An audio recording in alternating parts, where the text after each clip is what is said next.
滅せよ。黄昏の影、深い暗闇へ壊滅させます。はっ、この力を使ってでも。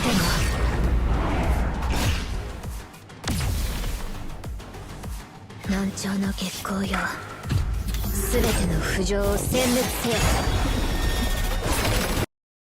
Salut à tous, c'est Impulse, j'espère que vous allez bien. On se retrouve aujourd'hui pour parler du live qu'il y a eu ce matin, pour parler du coup de la partie 2 de la saison 1 de Chaos Zero Nightmare. Déjà, comme on pouvait s'en douter, Chizuru est bien Void, du coup comme Tressa, et on va voir par la suite que c'est pas un hasard.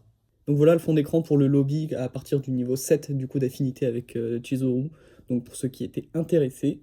Donc concernant les mécaniques de Chizuru, alors il faut savoir que en fait donc c'est un peu compliqué à comprendre au début, mais une fois qu'on est dedans, c'est bon.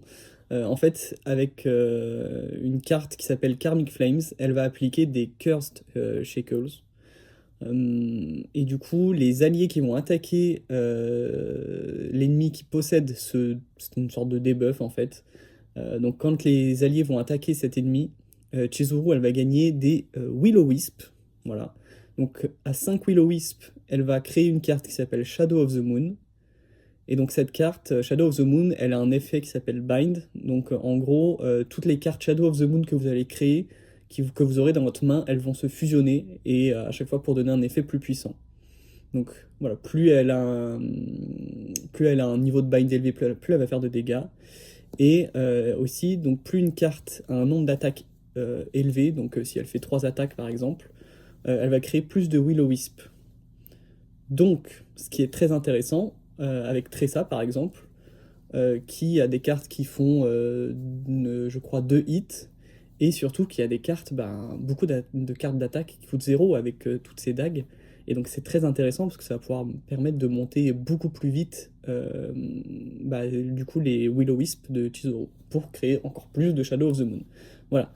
En fait, il y a beaucoup de choses, mais finalement c'est pas si compliqué que ça. En gros, ce qu'il faut retenir, c'est que il faut déjà utiliser la carte Karmic Flames pour déposer le debuff sur un ennemi, et ensuite attaquer cet ennemi en boucle pour choper les Will-O-Wisp sur Chizuru, qui va créer du coup la carte Shadow of the Moon et qui va faire beaucoup de dégâts. Donc concernant les nouveaux effets de cartes qui arrivent avec ce nouveau personnage, donc l'effet de Bind, donc ce que je vous ai dit c'est que voilà, les mêmes cartes qui ont cet effet dans la main sont fusionnées, et donc à partir du Bind 3 ou plus, la carte se transforme en Shadow of the Moon+, qui va donc faire plus de dégâts et avoir d'autres effets, on va le voir par la suite.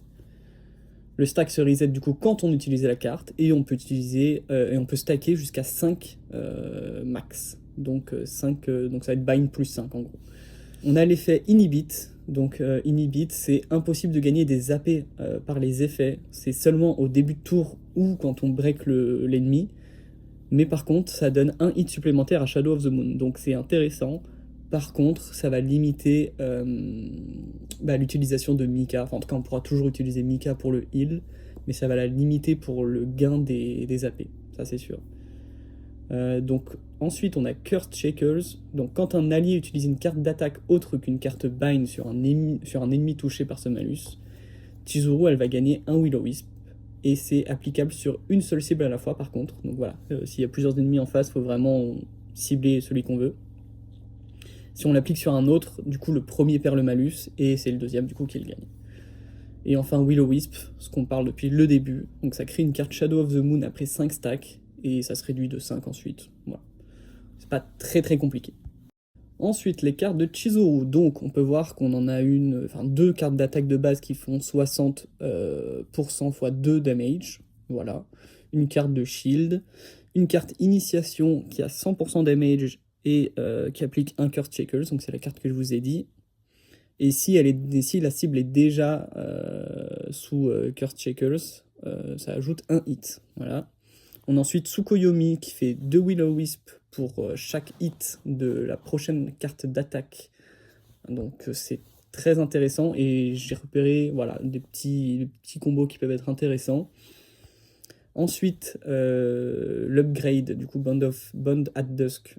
Donc au début du tour, on gagne Inhibit. Donc Inhibit, c'est ce qui nous permet de ne pas gagner d'AP, mais qui nous donne un hit supplémentaire à Shadow of the Moon. Et ensuite, decrease cost by 1 until 1 random cards of other combatants are used. Ça, je n'ai pas trop compris. C'était quoi le but? Est-ce que c'est pour dire que tant que on n'a pas attaqué, cette carte upgrade elle coûte 0, mais du coup vu qu'on l'utilise qu'une fois c'est une carte upgrade, est-ce que ça a vraiment un intérêt? Enfin, ouais. À voir du coup en in-game ce que ça peut donner. Ensuite la carte Oni Hunt qui est je pense le visuel que je préfère de tout le jeu. Donc qui a un effet de haste, donc qui ne baisse pas les action points des ennemis. C'est assez intéressant. Donc 60% x 3 damage, plus 30% damage amount to the next bind card. Donc voilà, ce que je disais, j'avais repéré des petits trucs qui peuvent être intéressants, et je pense que voilà, si on arrive à aligner du coup le Tsukuyomi, qui ajoute 2 Will-O-Wisp pour chaque hit de la prochaine carte d'attaque. Ensuite, on joue Oni Hunt, qui du coup fait 3 hits, de ce que j'ai compris, 60% x 3 damage, donc 3 hits, donc c'est très intéressant. Et ensuite, ça augmente de 30% le damage amount de la prochaine carte bind, donc du Shadow of the Moon, qui est la carte un peu ultime du personnage. Donc ça lui augmenterait encore ses dégâts, et je pense que c'est un peu le but du deck, du coup, d'enchaîner ces 3 cartes-là, quoi. Donc Shadow of the Moon, on peut voir que en Bind 1, c'est 60% damage plus 20% damage amount pour chaque stack de Bind. Et le Shadow of the Moon plus, donc voilà, à partir du Bind 3, donc ça fait plus de damage, ça tape 2 fois, et ça heal aussi les HP. Donc voilà, ça va être le but aussi d'avoir un petit peu cette carte. Donc on passe ensuite à Lego Skill qui fait 250% de dégâts et plus 50% de dégâts pour chaque carte Shadow of the Moon qui a été créée pour un maximum de 10. Donc ça veut dire qu'on peut monter jusqu'à un plus 500% d'attaque. Enfin plus 500% de damage. Donc voilà, le but ça va être de la jouer un peu plus en fin de game, quoi, histoire qu'on puisse faire un maximum de dégâts. Ensuite, du coup, les doublons, très intéressant ma foi. Le premier doublon, du coup, rajoute 20% de dégâts à Shadow of the Moon+, donc la version à partir du Bind 3, et elle ajoute 3% de heal sur les max HP. Donc voilà, donc ça peut être sympa d'aller le chercher. Le deuxième, qui est, je pense, un des plus importants aussi, à l'utilisation de Shadow of the Moon+, ça crée un Shadow of the Moon. Donc là, pour aller chercher justement l'Ego Skill, qui nous demande d'utiliser 10 Shadow of the Moon maximum, là, ça va être très très très intéressant, on va pouvoir y aller beaucoup plus vite. Le troisième doublon qui rajoute 150% de dégâts à l'Ego Skill, ce qui est encore une fois très intéressant. Je trouve qu'elle a des doublons qui sont tous très sympas. Contrairement à Yuki qui comblait des manques et qui comblait des problèmes dans son kit, bah là c'est vraiment juste pour la booster encore plus. C'est très intéressant.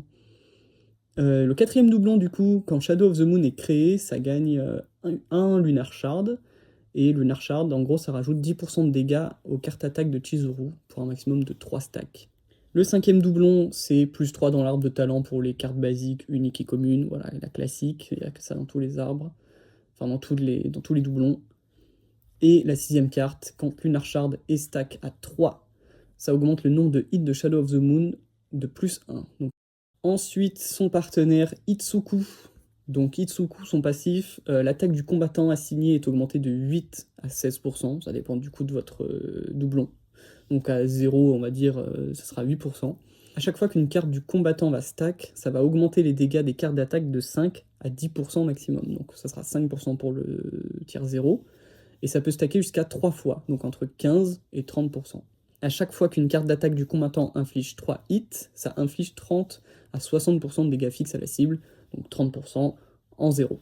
Et l'Ego Skill du coup qui va coûter 4 points, qui fait du coup 200% de dégâts à tous les ennemis et qui gagne un Fierce Wind. Donc en gros, Fierce Wind c'est plus 50% de dégâts pour les cartes d'attaque du combattant pendant un tour.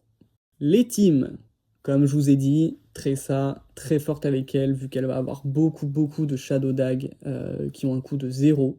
Rey aussi très bien parce que mine de rien, bon faut l'avoir, mais son 6ème doublon, ça rajoute, je crois que c'est 20% de dégâts pour les cartes d'attaque, ce qui est énorme, mine de rien. Et elle a un peu de heal, enfin voilà, elle va pouvoir soutenir un peu l'équipe et ça va être plutôt pas mal. Donc je pense que je vais partir plutôt sur une team comme ça. Je vais essayer quand même avec Mika dans un premier temps, voir si le fait qu'on n'ait plus les AP, c'est vraiment contraignant. Moi, en fait, le problème, c'est que ma Tressa, elle est build pour fonctionner avec le heal de Mika. Et du coup, si j'ai pas Mika dans ma team, il faudrait que je revoie un peu tout le build, faudrait que je refasse du chaos. Donc je vais tester avec Mika. Si vraiment c'est dérangeant, je montrerai Rey et je ferai avec Rey, quoi. Mais bon, voilà, ce problème, c'est que Rey, je l'ai que C2, donc à moins qu'elle soit sur le portail de Chizuru, ce sera compliqué.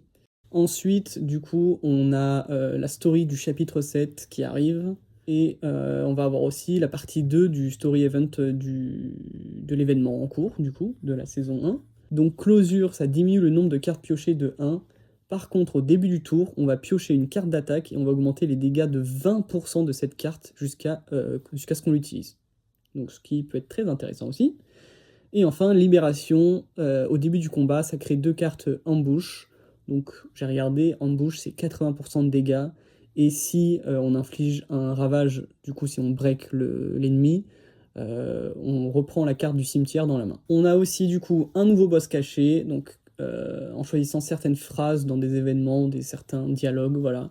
Dans des événements du tunnel dimensionnel, on va pouvoir débloquer éventuellement un boss caché. Et si on finit du coup la deuxième partie du chaos, l'intérieur, on aura le droit d'accéder du coup au Core of Discord, où se trouve justement ce boss qui sera bien plus fort apparemment. On a aussi des améliorations du codex, donc les tunnels dimensionnels vont commencer à apparaître dans le codex. Les save data qui seront obtenus dans une run avec un tunnel dimensionnel, du coup elles auront le tag de la saison et elles pourront être utilisées donc dans les événements saisonniers. Donc. Et en plus, on va pouvoir obtenir du coup les Forbidden Cards dans ces tunnels dimensionnels. Donc c'est cool, ça va permettre de pouvoir focus peut-être certaines planètes plutôt que la planète du coup de l'événement. Si on veut farmer pour des persos qui ont besoin d'équipements qui sont que dans certaines planètes, voilà, ça peut être plus cool et de quand même pouvoir profiter des save data et de pouvoir les réutiliser derrière. On a un nouveau boss pour le Nebula Distortion, voilà, Sweet Dream, rien de bien fou à raconter dessus. On a aussi du coup le nouvel événement The Great Rift qui arrive. Donc dans cet événement, il va falloir mettre 2 teams, donc comme dans les abysses. Les HP du boss seront illimités et nous on a un nombre de tours limité pour faire le plus de dégâts possible. Il y a un système de classement en fonction du score qu'on a fait et on a des récompenses du coup en fonction du score le plus haut qu'on a pu faire et aussi du score cumulé de la semaine. Il nous en avait parlé il y a quelques temps dans une dev note, on a le nouveau shop du chaos, donc on va pouvoir, avec des points qu'on va récupérer du coup dans le chaos en fonction du niveau qu'on a choisi, on va pouvoir acheter différents items, notamment 5 invocations permanentes par mois. On a plein d'autres ressources dedans, on peut le voir, donc pour les cristaux, pour monter un peu les arbres des personnages. Par contre, ces ressources, c'est une fois par compte, de ce qu'ils nous disent pour l'instant. Elles ne se renouvellent pas tous les mois. À voir si, je sais pas, tous les 6 mois, tous les ans, peut-être, ils vont dire, ok, bon on renouvelle, ou ils rajoutent d'autres choses. En tout cas, pour l'instant, c'est 5 invocations permanentes par mois, et le reste, c'est par contre. On a aussi la deuxième partie du shop qui arrive. Dedans, on peut noter le doublon universel qui arrive. Ce que je vous conseille, c'est de le garder pour la P3, voilà, partie 3, vous voyez si le personnage vous plaît aussi, si vous voulez invoquer, et à ce moment-là, vous pouvez choisir de l'utiliser sur le personnage que vous voulez, ou alors vous pouvez le garder, parce qu'il sera aussi utilisable sur les personnages qui arrivent dans les prochaines saisons. Donc ça peut être intéressant peut-être de vous dire, ok, je garde pendant 4 saisons tous les doublons universels qu'on va gagner, pour pouvoir me faire plaisir à la fin et mettre ces 5, 6 personnages, quoi. On va aussi avoir du coup 5 invocations pour la perma et 5 appareils photo du coup pour les skins de cartes. C'est ce que j'ai noté, d'à peu près intéressant. Et ensuite voilà, il y a les trucs pour les arbres, pour les artefacts, mais c'est les nouveaux trucs qui arrivent. On a aussi 2 nouveaux sets d'artefacts qui arrivent. Le premier, Orb of Inhibition, 4 pièces, donc si 2 hits ou plus avec une carte d'attaque, plus 10% dégâts aux cartes Void pour un tour, pour un maximum de 2 fois par tour. Donc ça, évidemment, on prend tout de suite pour Chizuru, c'est parfait. Et ensuite, on a le Judgment's Flame, 4 pièces, plus 50% de dégâts aux cartes instinct utilisées contre des ennemis ravagés, donc qui sont break. J'ai du mal encore voilà, à voir l'utilité, est-ce que ça va être très bon, est-ce que ça va être moyen. J'attends de voir sur le moment, in-game, voir ce que ça peut donner. On a aussi du coup un nouvel onglet, voilà, qui sera un onglet pour chatter avec les personnages. Donc on aura Mika, Haru, Rei, Yuki, Beryl, Tressa et Chizuru dans un premier temps, et on aura de nouveaux personnages qui seront ajoutés dans les prochaines mises à jour. Donc ça c'est un peu le système pour ceux qui ont joué à Honkai Star Rail, voilà, un système un peu de messages, voilà, vous discutez, blablabla. Rien de transcendant, ça ajoute peut-être un peu de lore pour ceux qui sont intéressés, voilà, à propos des personnages, en apprendre plus, savoir comment ils se comportent, comment ils discutent, mais c'est pas non plus quelque chose qui va vous prendre beaucoup de temps. On a un nouveau fond d'écran pour le lobby pour Rei, donc à partir de l'affinité niveau 7, et on a aussi du coup un nouvel événement qu'on va voir juste après à propos de ça. Ils ont aussi fait quelques améliorations, notamment la formation rapide, ce qui va être plutôt bien, notamment dans les abysses, parce que c'est vrai qu'on devait choisir 6 personnages, et que des fois, les personnages n'étaient pas forcément en adéquation avec l'affinité élémentaire pour certains boss, du coup, il fallait tout changer, mais je resélectionnais un par un. Là, ça va être beaucoup plus rapide, donc ça va être cool. Concernant d'autres améliorations, j'ai noté par exemple qu'on avait du coup les Faint Memory, donc concernant le deck qu'on chope dans le chaos. Vous savez qu'il y a une limite du coup en fonction du niveau que vous avez pris. Voilà, si vous dépassez la limite, ça va changer quelques cartes que vous avez dans votre deck. Donc maintenant, notre Faint Memory sera affiché et la capacité maximum qu'on peut atteindre sera aussi affichée pour nous permettre de pouvoir un peu jauger ce qu'on peut faire et ce qu'on ne peut pas faire. Les tunnels dimensionnels et les autres événements sont maintenant affichés sur la map dans le chaos, donc ça va être plus cool pour pouvoir un peu prévoir où est-ce qu'on veut aller et où est-ce qu'on ne veut pas aller aussi. Ils ajoutent l'indication de tour dans le bas du battle log. Voilà, ça peut être pratique aussi pour savoir où on en est, notamment dans les abysses. Et concernant les abysses, ils vont aussi ajouter une indication de tour pour les teams 1 et pour les teams 2. Ils ont donné quelques informations supplémentaires dans le patch note, notamment un événement qui s'appelle See You on the Unigram, donc à partir de la fin de la maintenance, et c'est un événement permanent, voilà. Donc ce sera des petites missions pour débloquer une histoire un peu secondaire avec Rei.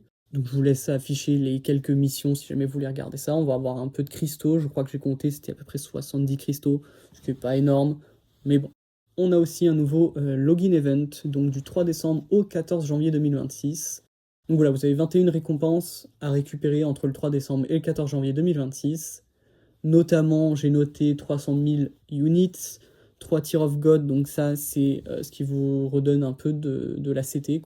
10 invocations permanentes, 10 invocations temporaires et 10 prismes lens, donc pour les cartes, pour les animations de cartes. Ils ont amélioré l'affinité, donc ils ont ajouté 4 cadeaux favoris à chaque personnage, donc ça donnera un boost d'XP d'affinité, et pour le premier cadeau préféré de chaque personnage, vous aurez un bonus supplémentaire. Et ils ont ajouté du coup 15 nouveaux cadeaux différents, donc maintenant on n'aura plus juste le cake et le milkshake. Et enfin, ils en avaient parlé, mais le coût en units pour monter les personnages et les partenaires a été réduit de 80%. C'est assez fou et c'est incroyable, vraiment, on va pouvoir récupérer tellement d'argent, quoi. Pour ceux qui ont déjà monté plein de personnages, la différence sera remboursée dans la boîte cadeau à partir de demain, du coup, après la mage. On a aussi 500 cristaux qui ont été offerts dans la boîte cadeau directement. Et puis voilà, maintenant il ne reste plus qu'à attendre la mage cette nuit de 2h à 7h du matin. Donc maintenant, dites-moi voilà si ce patch note, si cette mise à jour vous plaît, si vous avez envie d'invoquer Chizuru. Moi je trouve vraiment que le personnage a l'air fou. J'ai très hâte de la tester et de voir un peu ce que ça peut donner. J'espère ne pas perdre ma pity, mon 50-50, comme je l'ai fait pour Haru et Yuki. Voilà, on croise les doigts. Sur ce, je vous dis à demain pour une invocation sur Chizuru. Portez-vous bien, à plus.